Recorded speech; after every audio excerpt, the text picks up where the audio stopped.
இந்த கால வேளையில் நீங்கள் ஒருவேளை மிகுந்த போராட்டங்களுக்கூடாக நீங்கள் கடந்து செல்லலாம். காரணமே இல்லாமல் ஜனங்கள் உங்களை பகைத்து,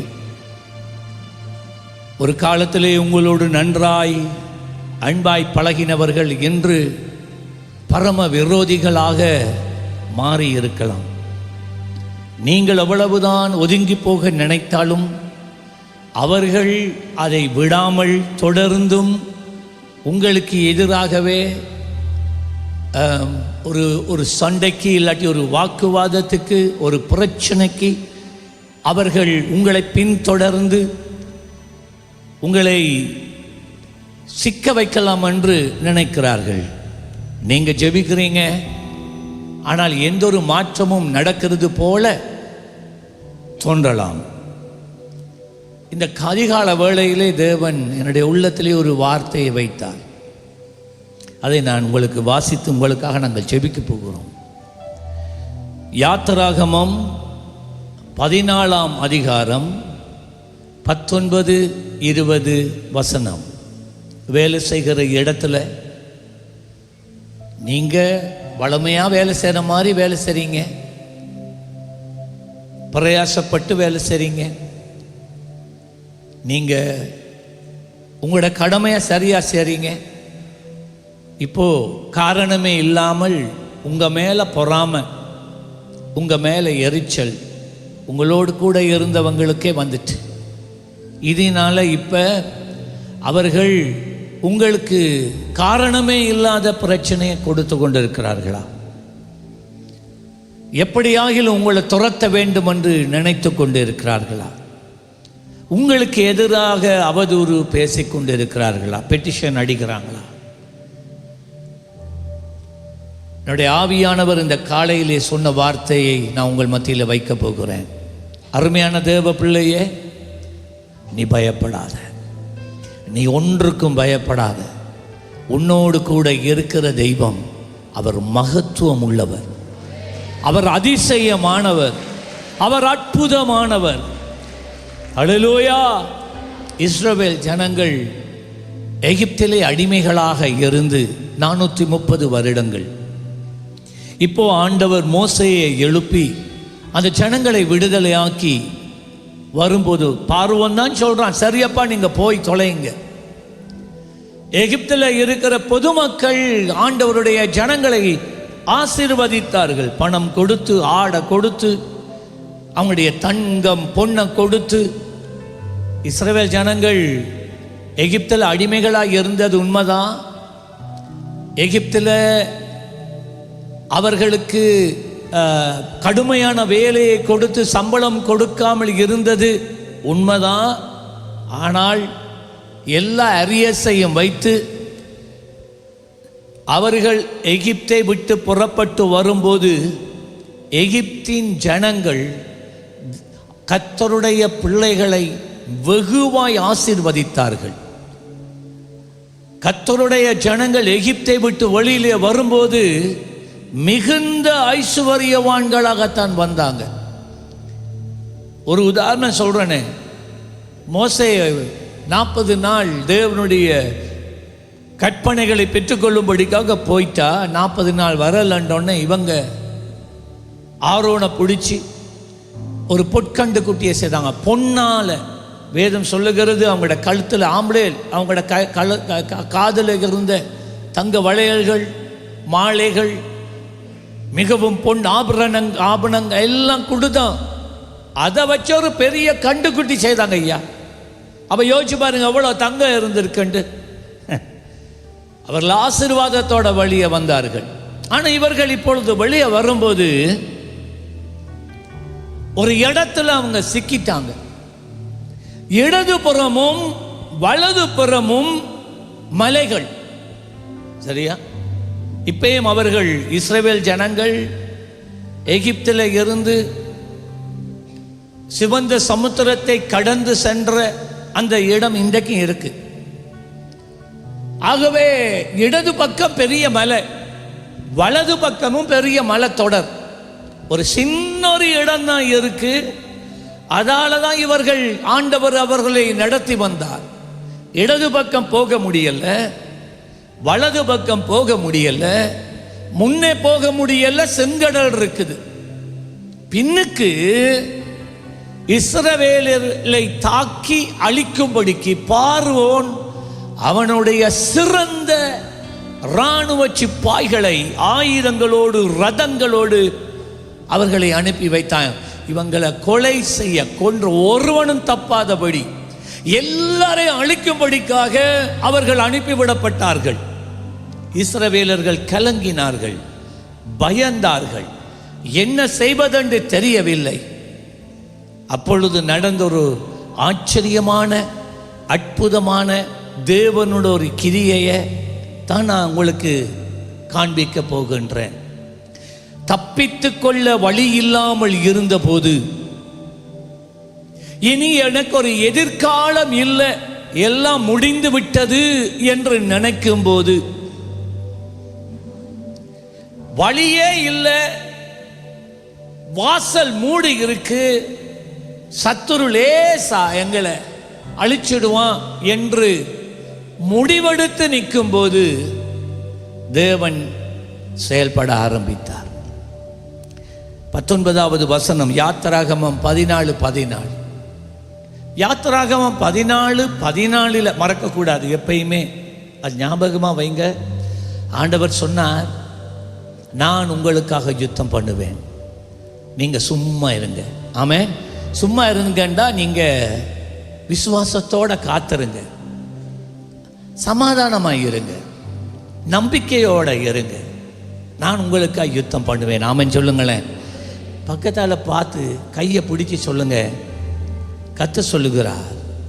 முகத்தை பார்த்து சொல்லணும், சொல்லுங்க, முகத்தை பார்த்து சொல்லுங்க, கர்த்தர் சொல்லுகிறார், நான் உனக்காக யுத்தம் பண்ணுவேன், நீ சும்மா இரு, கர்த்தர் யுத்தம் பண்ணுவார்.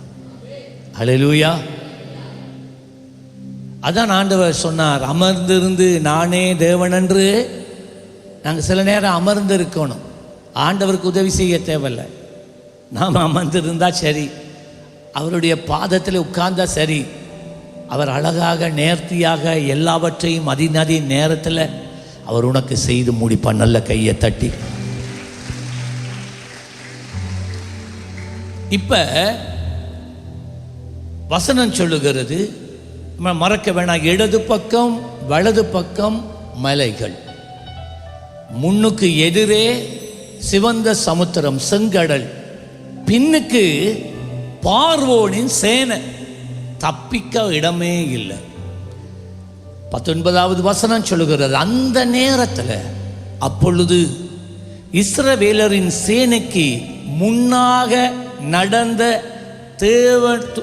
தேவதூதனானவர் விலகி, இந்த இக்கட்டான் இதுவரைக்கும் தேவனுடைய தூதர் இஸ்ரவேல் ஜனங்களுக்கு முன்பதாக கடந்து சென்றார் இதுவரைக்கும். ஆனா ஒரு இக்கட்டு எப்போ வந்துச்சோ தேவதூதனை காண முடியல. சில நேரம் நாங்க அப்படித்தானே நினைக்கிறோம், என்னப்பா இவ்வளவு நேரம் அவனுடைய பிரசன்னத்தை உணர்ந்தனே, இவ்வளவு நேரம் அவர் என்னோட பேசிக்கொண்டு இருந்தாரே, இவ்வளவு நேரம் எங்களுக்கு முன்னால தானே அவர் இருந்தார், இப்ப அவர் தேவைப்படுகிற நேரத்தில் அவர் காணாம போய் விட்டாரே, அவர் எங்கே? கர்த்தர் என்னை கைவிட்டாரோ, கர்த்தர் என்னை மறந்தாரோ? அதான் இஸ்ரவேல் ஜனங்கள் ஆண்டவர் பார்த்து ஒரு ஆளை பார்த்து சொன்னாங்க, ஆண்டவர் எங்களை மறந்து போனார், ஆண்டவர் எங்களை கைவிட்டார் என்று சொன்னார்கள்.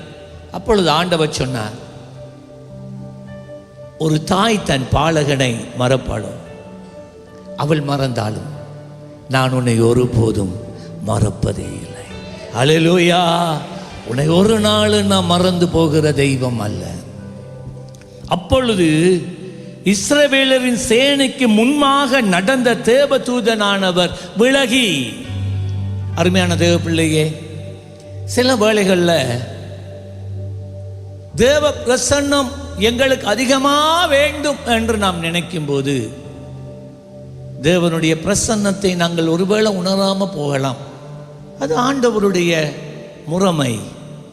அதனாலே அவர் உங்களை கைவிட்டார், உங்களை மறந்து போனார், அவர் உங்களை தண்டிக்கிறார், அவர் உங்கள் மேலே நியாயம் தீர்க்கிறார் என்று எடுத்துக்கொள்ள வேண்டாம்.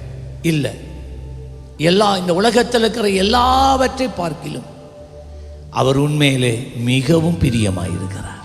நீ அவருடைய பார்வையில் விசேஷித்தவனாயிருக்க. மனித என்னன்னு சொல்லிட்டு போகட்டும் உங்களை குறித்து, பட் ஆண்டவருடைய பார்வையில் நீ விலையேற பெற்ற முத்து.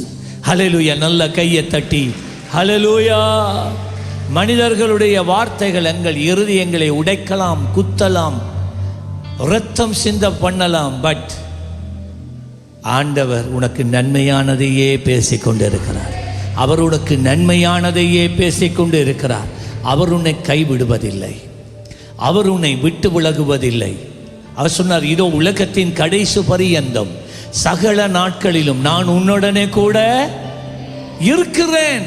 ஆனால் அந்த வசனம் சொல்லுகிறது, தேவனுடைய தூதனானவர், இதுவரைக்கும் முன்னே போன தூதனானவர் விட்டு விலகி போனாரே.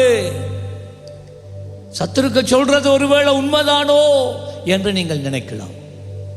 தொடர்ந்து, ஆனா முன்னே இருந்தவர் விலகி போனார் என்று சொல்லி உங்களை விட்டு விட்டு போகல. அவர் உனக்கு நன்மை செய்வதற்காக வேதம் சொல்லுகிறது, அவர்களுக்கு பின்னாக நடந்தார். நல்ல கையை தட்டுங்களேன். ஹல்லேலூயா! இப்ப முன்னுக்கு இருந்தவர், முன்னுக்கு இருக்கக்குள்ள எங்களுக்கு தைரியம் தான். முன்னுக்கு இருக்கிற நேரத்தில் எங்களுக்கு ஒரு பயமும் இருக்காது. ஆனால் சில நேரம் ஆண்டவர் முன்னுக்கு இல்லை. அவர் வேதம் சொல்லுகிறது, முன்னுக்கு இதுவரைக்கும் போனவர் பின்னுக்கு போயிட்டாராம். ஏன் ஐயா பின்னுக்கு போனார்? அதுக்கு ஒரு காரணம் உண்டு. இஸ்ரவேலுக்கு பின்னால என்ன இருந்துச்சாம்? யார் வந்தாங்களாம்? சொல்லுங்க, யார் வந்தாங்க? எகிப்தியர். என்னத்துக்கு வந்தாங்க? பின்னுக்கு யார் வந்தாங்க? எகிப்தியர். இவர்களை கொல்ல வந்தார்கள். ஒருவனும் தப்பி போகக்கூடாது. அதுதான் பார்வோனிடத்தில் வந்திருக்கிற உத்தரவு. ஆண்டவர் விடுவாரா? ஒரு நாளும் விட மாட்டார். சத்துருவின் இஷ்டத்துக்கு ஆண்டவர் ஒரு நாளும் உன்னை விட மாட்டார். ஒரு நிமிஷம் கண்ணை மூடி வலது கையை உங்களோட நெஞ்சில் வச்சு இடது கையை வானத்துக்கு நேராக உயர்த்தி இதை சொல்லுங்க, என் சத்துருவின் இஷ்டத்துக்கு. நல்லா சொல்லணும் தைரியத்தோட, என் சத்துருவின் இஷ்டத்துக்கு என் தேவன் என்னை ஒரு நாளும் விட்டு கொடுக்க மாட்டார். என் சத்துருவின் இஷ்டத்துக்கு என்னுடைய கர்த்தர் ஒரு நாளும் என்னை விட்டு கொடுக்க மாட்டார். ஹல்லேலூயா!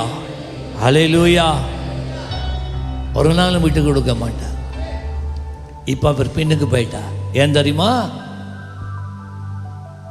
எகிப்தியர் இனிமேல் இஸ்ரவேலர்கள் சேனைக்குள்ள வாரதா இருந்தா யாரை தாண்டி வரணும்? சொல்லுங்க, யாரை தாண்டி வரணும்? தேவனுடைய பிரசன்னத்தை தாண்டி வரணும். ஆண்டவர் சொன்னா, உன்னை தொடுகிறவன் என்னவாம்? ஹல்லேலூயா! இப்ப நான் சும்மா தொட்டா ஆண்டவருக்கு சந்தோஷம்.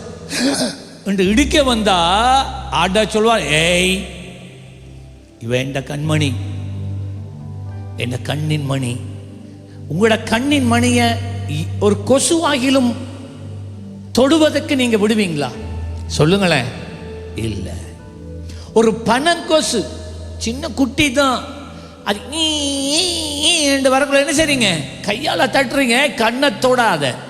அந்த அளவுக்கு, அந்த ஆழத்துக்கு தேவன் உன்னை தமக்குள்ளே வைத்திருக்கிறார். நீ சாதாரணமானவன் அல்ல. சொல்லுங்க, நான் சாதாரணமானவன் அல்ல. ஹல்லேலூயா! ஆகவே யாராகிலும் கர்த்தருடைய ஜனங்களை தொடர்றதா இருந்தா ஆண்டவரை தாண்டி வராம தொடவே முடியாது. இன்றைக்கு காலையில் நான் தீர்க்க தரிசனமாக பேசி கொண்டு இருக்கிறேன். இந்த இடத்துல அநேகர் இருக்கிறீர்கள், பயந்து போய் கலக்கத்தோடு, உள்ளத்தில் மிகுந்த பாரத்தோட, சஞ்சலங்களால் நிறையப்பட்டவர்களாய், மனிதர்களுடைய வார்த்தையை கேட்டு கேட்டு ஒடுங்கி போய், இனிமேல் இதுவரைக்கும் உறுதியாக இருந்த நீங்கள் உங்களுடைய உறுதி தள்ளும்பத்தக்கதான நிலைக்கு நீங்கள் தள்ளப்பட்டு கொண்டு இருக்கிறீங்க. அதை ஆவியானவர் எனக்கு காட்டி கொண்டு இருக்கிறார். உன்னோடு தான் ஆண்டவர் இந்த காலையில் பேசுகிறார். உனக்குத்தான் இந்த வார்த்தை. நீ ஒன்றுக்கும் கவலைப்படாத, உனக்கு தீங்கு செய்ய நான் இடம் கொடுக்க மாட்டேன். யாராகிலும் உன்னை தொடுறதா இருந்தால் என்னை தாண்டித்தான் அவர்கள் வர வேண்டும். என்னை தாண்டி ஒருவராலும் உன்னை தொட முடியாது. ஆமென் சொல்லுங்களேன். உலகத்தில் இருக்கிறவனை பார்க்கிலும் உன்னோடு கூட இருக்கிற தெய்வம் அவர் பெரியவர் ஐயா. அவரை தாண்டி எப்படி ஐயா? அம்மா, தகப்பனே, வாலிபனே, சகோதரனே, சகோதரியே, மகளே, சின்ன பிள்ளைகளும் தான். நீங்களும் போராட்டத்தை கூடாகத்தான் போறீங்க. கேளுங்க, ஆண்டவரை தாண்டி எதுவும் உன்னை தொட முடியாது. அவ சொன்னா, உண்ட தலையில் இருக்கிற முடியை கூட நான் எண்ணி, எனக்கே தெரியாது எத்தனை முடி இருக்குண்டு. ஆனால் ஆண்டவர் என்ன தெரியுமா சொல்கிறார்? உன் தலையில் இருக்கிற முடியை கூட நான் எண்ணி வச்சிருக்கிறேன். எந்த அனுமதி இல்லாமல் உன் தலையில் இருக்கிற ஒரு முடியாகிலும் நீ குளிக்கிற நேரம் கொட்டுப்படவே முடியாது. நல்ல கையை தட்டி, அந்த அளவுக்கு நுணுக்கமா தேவன் உண்மையிலே பிரியம் உள்ளவராய், பாசம் உள்ளவராய், கரிசனை உள்ளவராய் உன்னை காக்கிற தெய்வமாய் இருக்கிறார். உனக்கு ஒரு நல்ல எதிர்காலம் உண்டு. இவ பாருங்க, அவர் என்ன செய்கிறார்? பின்னால போனா எதுக்கு தெரியுமா? 20வது வசனம் பாருங்க, ஆண்டவருடைய செயலை பாருங்க. ஒரே காரியம் சத்துருக்கு அது ஒரு விதமாகவும் தேவனுடைய ஜனங்களுக்கு அது இன்னொரு விதமா மாறுது. பாருங்க, அது எகிப்தியரின் சேனையையும் இஸ்ரவேலின் சேனையையும் இரவு முழுவதும் ஒன்றோடு ஒன்று சேராத படிக்கு அவைகள் நடுவில் வந்தது. ஆமென் சொல்லுங்களேன். அவர்களால் நெருங்கவே முடியல, சத்துருக்களால் நெருங்கவே முடியல. நினைச்சா இப்பவே யாக்கோபு தன் அண்ணனை ஏமாத்தி வஞ்சித்து மாமாட வீட்ட லாபான்ட்ட போயிட்டு போற நேரம் ஆண்டவர் சந்தித்தார், வாக்குத்தத்தம் கொடுத்தார். 22 வருஷம் ஆயிட்டு. இப்போ ஆண்டவர் சொன்னாரே, என்ன இங்கே வேலை? போ, திரும்பி போ பெத்தலுக்கு திரும்பி வந்தான். தன் மனைவியோட பிள்ளைகளோட தன்னுடைய சம்பாத்தியத்தோட எல்லாம் வாரான், நல்ல நிறைவா வாரான். இதை கேள்விப்பட்ட லாபான் மாமாக்கு சொல்லாமல் வந்துட்டான், பின் தொடர்ந்தான்.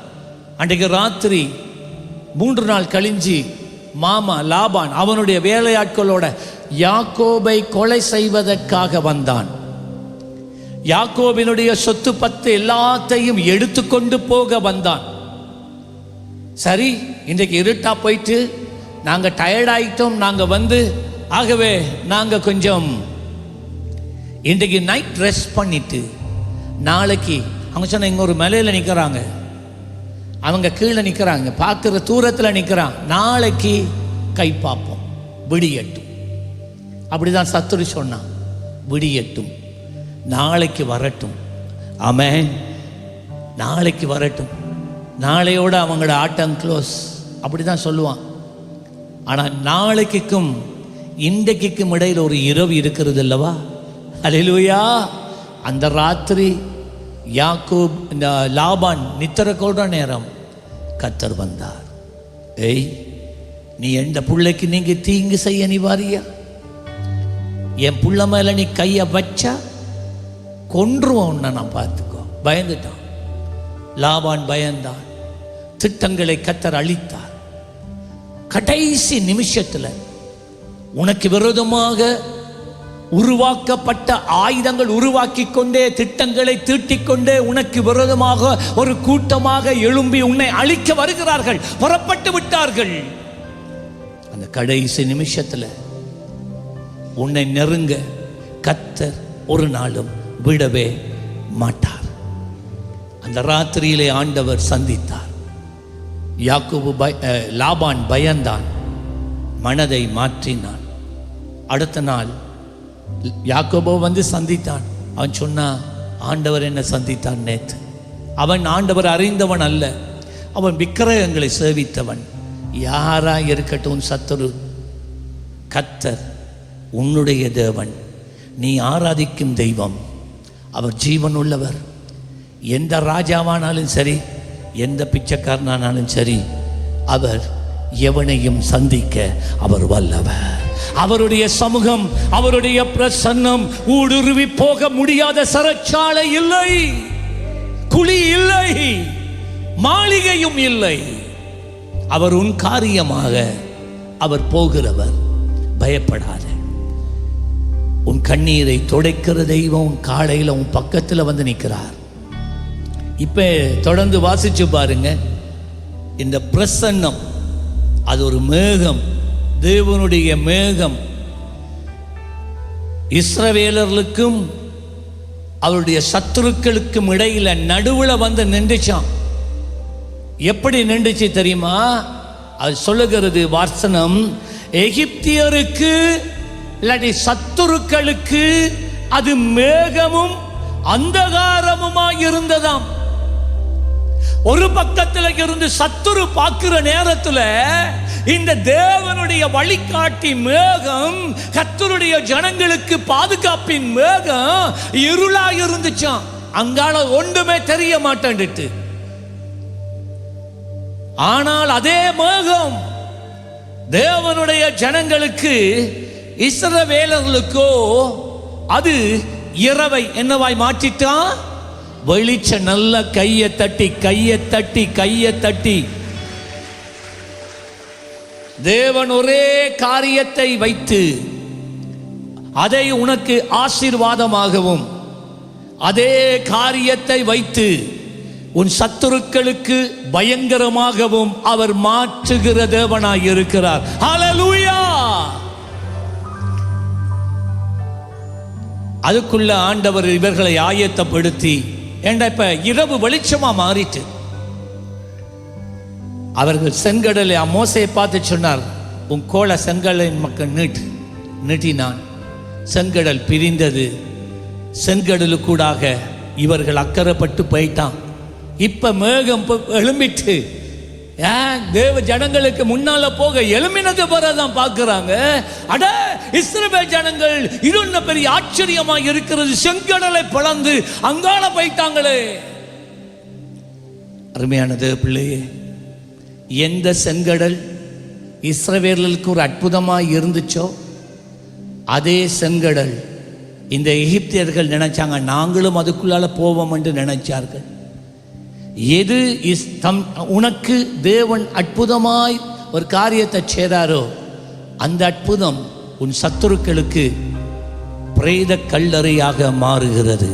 நான் திரும்ப சொல்லுகிறேன், எந்த அற்புதம் கர்த்தர் உனக்கு ஆசீர்வாதமாக கொடுக்கிறாரோ அதே அற்புதம் உன் சத்துருக்களுக்கு பிரேத கல்லறையாய் மாறுகிறது. வேதம் சொல்லுகிறது, எகிப்தியரில் ஒருவனாகிலும் மீண்டு போகவில்லை. எல்லாரையும் ஆண்டவர் சொன்ன நேரம் அப்படி அந்த செங்கடல் ஒன்றாக சேர்ந்தது. எல்லாரும் மடிந்து போனார்கள். இன்றைக்கு ஆராய்ச்சியாளர்கள் கண்டுபிடித்திருக்கிறார்கள், அந்த ரதங்கள், எகிப்தியரின் ரதங்கள் இன்றும் அந்த தண்ணீர், அந்த செங்கடலின் அந்த பகுதியில் இன்றைக்கு வரைக்கும் இருக்கு. ஆனா அதை வெளியில கொண்டு வரையில, வெளியில கொண்டு வந்து அழிஞ்சு போயிடும். ஆகவே தண்ணிக்குள்ளே வச்சிட்டு இருக்கிறான், கடலுக்குள்ள. உன்னுடைய தேவன் சாதாரணமானவர் அல்ல, அவர் விசேஷித்தவர். ஹல்லேலூயா! சத்துருக்களை கண்டு பயப்படாத, சத்துருக்கள் பேசுகிற பேச்சை கண்டு நடுங்காத. உனக்கு கலக்கம் வேண்டாம், உனக்கு பயம் வேண்டாம், சோர்ந்து போகாத. பேசுறவன் பேசிட்டே இருப்பான், நீ நெடுகப்போ. ஹல்லேலூயா! நீங்க ஒரு பிரயாணப்பட்டு போற நேரம் குறுக்க மறுக்க எல்லாம் நாய்கள் குலைக்கட்டும். நாய் தானே குலைக்கட்டும், அதுட வேலை அதுதானே, குறைக்கிறது அதுட வேலை. அதை பார்த்துட்டு இருந்தா இலக்கை அடைய மாட்டாய். அதை நீ பார்க்காத, நீ அதை கவனிக்காமல் உன் இலக்கை நோக்கி ஓடு. தேவன் உனக்கு கொடுத்திருக்கிற வேலையை செய்து கொண்டு இரு. கர்த்தர் உனக்கு சொன்னதை செய்து முடிக்கும் அளவும் உன்னை ஒரு நாளும் கைவிடவே மாட்டார். ஆதியாகமம் 15:28. ஆண்டவர் சொன்னதை செய்து முடிக்கும் அளவும் கர்த்தர் அவனை, யாக்கோபை கைவிடவில்லை. அதே தேவன் மாறவில்லை. நான் நேற்றும் இன்றும் என்றும் மாறாதவராக இருக்கிறேன். நான் மாறுகிற கர்த்தர் அல்ல, நான் ஒரு நாளும் மாறுவதில்லை. எல்லாரும் எழுந்து நிற்க போறீங்க. ஹல்லேலூயா! சி மேஜரா, ஹல்லேலூயா! நான் ஒருபோதும் உன்னை கைவிடுவதில்லை,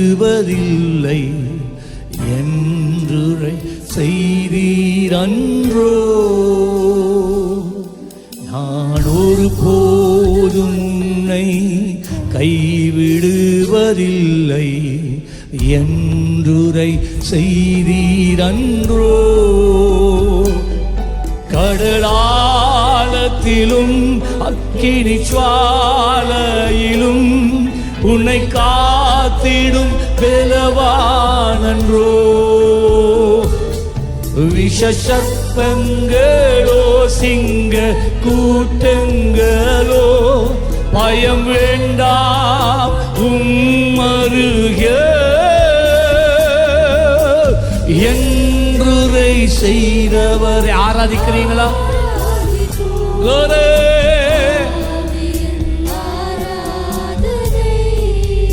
ஓ என்றுரை செய்தவரை ஆராதிப்போ.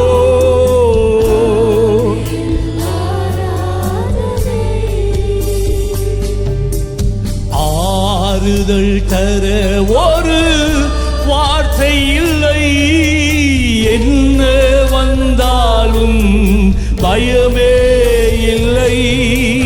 மாறாத இயேசு உனக்கு உண்டு, மனம் ஒரு போதும் கலக்கமில்லையே.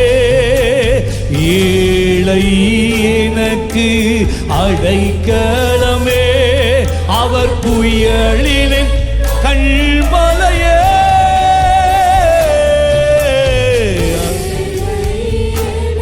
ஓ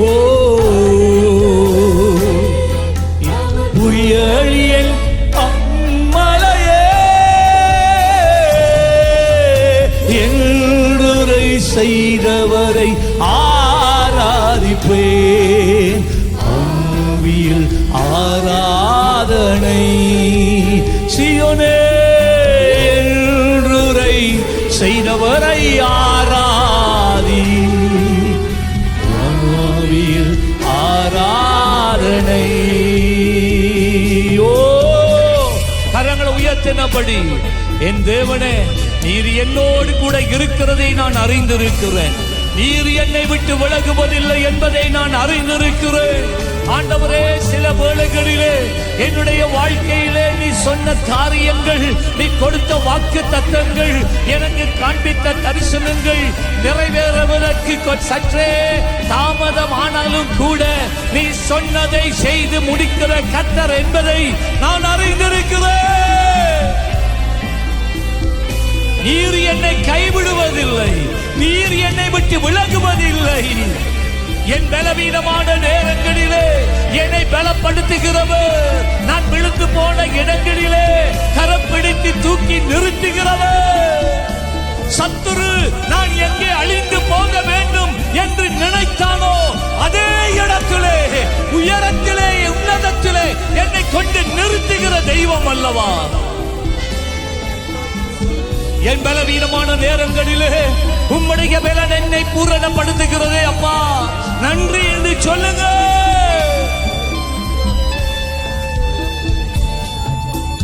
நிந்தைகள் உன்னை சூழ்கின்றதோ, தம் கரங்கள் என்றும் உயர்ந்திடுமே. நல்வசனத்தின் வல்லவரின் சமூகம் நிறைத்திடுமே. எலியாவின் தேவன் எங்கே என்று நடத்திடுமே. எலியாவின் தேவன் எங்கே என்று அற்புதம் நடத்திடுமே. உயர்த்தியோ என்றுரை செய்தவரை ஆராதிப்போ.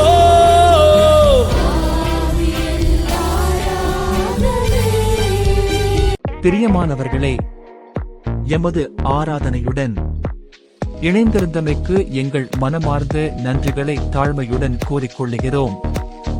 இந்த ஆராதனை உங்கள் ஆத்துமாவுக்கு மிகுந்த ஆசீர்வாதமாக இருந்திருக்குமென விசுவாசிக்கிறோம்.